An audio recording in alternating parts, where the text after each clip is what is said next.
बलिया लोकसभा से समाजवादी सांसद सनातन पांडे ने उत्तर प्रदेश के कैबिनेट मंत्री ओम प्रकाश राजभर पर जोरदार सियासी अटैक किया। कहा, ओम प्रकाश राजभर जब सपा गठबंधन में थे तो समाजवादी पार्टी ने उन्हें एमएलए बनाया। समाजवादी पार्टी छोड़े बीजेपी से उनका सौदा हुआ, तब जाकर वो मंत्री बने, लेकिन उनको जवाब उनके क्षेत्र के लोगों ने 2024 के चुनाव में दे दिया। सनातन पांडे ने कहा कि रसड़ा विधानसभा मेरे कॉन्स्टिट्यूएंसी का विधानसभा है, हम लोग उसमें 14,500 वोटों से हराने का काम किया।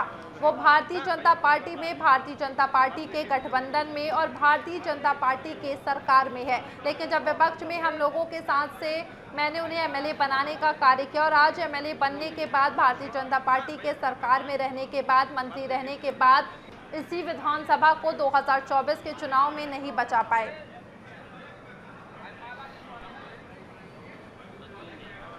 ओम प्रकाश राजभर जी अपने दम पर एमएलए नहीं बने, समाजवादी पार्टी कोर्ट उनके एमएलए बनाया, तब जा करके वो एमएलए बने। समाजवादी पार्टी को छोड़े, भारतीय जनता पार्टी को उनका जो सौदा हुआ और मंत्री बने, लेकिन उनका जवाब जो है उनके क्षेत्र के लोगों ने 2024 के चुनाव में दे दिया। तो मेरे कॉन्स्टिट्यूंसी का जो मेरे कॉन्स्टिट्यूंसी का विधानसभा है, हमने उसमें उनके साथ 14,000 मतों से हराने का काम किया।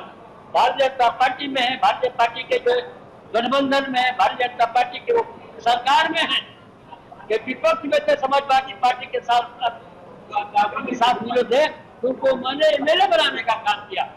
और आज एमएलए बनने के बाद, भारतीय जनता पार्टी के सरकार में रहने के बाद, मंत्री रहने के बाद, अपने विधानसभा को इसी 2024 चुनाव में नहीं बचा पाए। अपने बेटे को भी टिकट दिए हैं, वो भी मेरे गिरी क्षेत्र पड़ता है रसा में, अपने बेटे को भी रसा से नहीं जिता पाए। यही भारतीय जनता पार्टी की औकात है, वो अपने औकात को तक खत्म किए ही भारतीय जनता पार्टी को भी आईना दिखाने का काम किए। ये आईना तो बोले काम करते हैं कि मैं यही हूँ, बता दिए हैं कि मेरे पास कुछ नहीं है। जब वो बोलेंगे नहीं तो आप लिखेंगे नहीं, वो गाली नहीं देंगे तो आप चलेगा नहीं, वो हमारे मुख्यमंत्री को बोलेंगे नहीं तो उनकी बात नहीं